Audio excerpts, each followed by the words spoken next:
വിശുദ്ധ ഇസ്ലാം പ്രവാസത്തെയും അവിടത്തേക്കുള്ള യാത്രകളെയൊക്കെ വളരെ അധികം പ്രശംസിച്ചുകൊണ്ടും ഒരുപാട് ആനുകൂല്യങ്ങൾ നൽകിക്കൊണ്ടും പ്രോത്സാഹിപ്പിച്ചിരിക്കുന്ന ഒരു സൽക്കർമ്മമാണ് എന്ന കാര്യത്തിൽ സംശയമില്ല.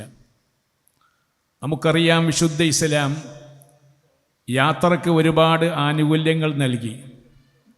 4 റക്അത്തുള്ള നിസ്കാരത്തെ 2 റക്അത്തായിട്ട് ചുരുക്കാൻ നമുക്ക് അനുവാദം നൽകിയെന്ന് മാത്രമല്ല, അതിൻ്റെ പരിധി അനുസരിച്ചുള്ള യാത്രയാണെങ്കിൽ അങ്ങനെ ചുരുക്കി നിസ്കരിക്കലാണ് അഫ്ളല്, നല്ലത് എന്നുകൂടി പറഞ്ഞു തന്നിട്ടുണ്ട്.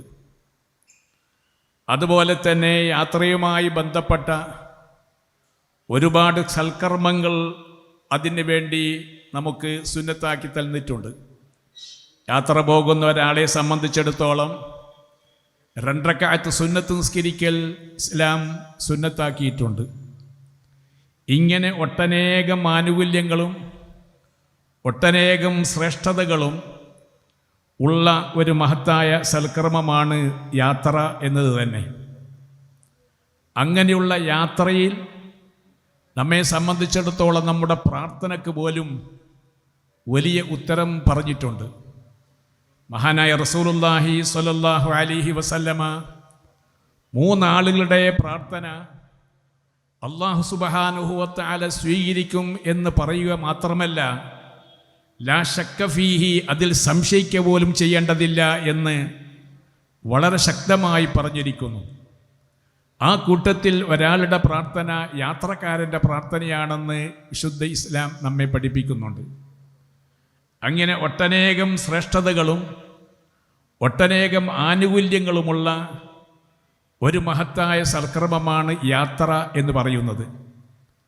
ആ യാത്ര ചെയ്തുകൊണ്ട് അവരുടെ ഉദ്ദിഷ്ട സ്ഥലത്ത് എത്തിക്കഴിഞ്ഞാൽ അവർ ചെയ്യുന്ന പ്രവർത്തനങ്ങളും വളരെ അധികം അല്ലാഹു സുബ്ഹാനഹു വ തആല അതിനെ പ്രത്യേകമായി കാണുന്നുണ്ട് എന്നതാണ് നമുക്ക് മനസ്സിലാക്കാൻ കഴിയുന്നത്.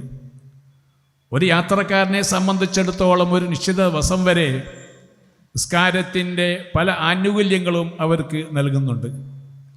ഇങ്ങനെ ഒട്ടനേകം ശ്രേഷ്ഠതകളുള്ള ഒരു ഇബാദത്തുകളൊക്കെ ചെയ്തവരാണ് പ്രവാസികൾ എന്ന് പറയുന്നവർ. അതോടൊപ്പം തന്നെ അവർ ഒരുപാട് ജീവകാരുണ്യ പ്രവർത്തനങ്ങൾക്ക് അവർ മുൻപന്തിയിലുണ്ടായിരുന്നു എന്നത് ഒരു സത്യമാണ്. ഇന്ന് കേരളത്തിൽ നാം കാണുന്ന ഒട്ടനേകം സാംസ്കാരിക കേന്ദ്രങ്ങളും മതവിദ്യാഭ്യാസ സ്ഥാപനങ്ങളും അള്ളാഹുവിൻ്റെ വീടായ പള്ളികളും എന്ന് വേണ്ട നമ്മുടെ ഈ കാണുന്ന ഒരു ആത്മീയമായ ഒരു ചൈതന്യത്തിൻ്റെ പിന്നിൽ ബഹുമാനപ്പെട്ട പ്രവാസികളുടെ പങ്ക് വളരെ വിലപ്പെട്ടതാണ്, വളരെ ശ്രേഷ്ഠമായതാണ്. ഇങ്ങനെ ഒരു പ്രവാസ ജീവിതം ഉണ്ടാവുന്ന സമയത്താണ് ഈ ഒരു ചുറ്റുപാടിലേക്ക് കേരളം വളർന്നു വന്നിട്ടുള്ളത് എന്നത് ആർക്കും നിഷേധിക്കാൻ പറ്റാത്ത ഒരു പച്ചയായ വസ്തുതയാണ്.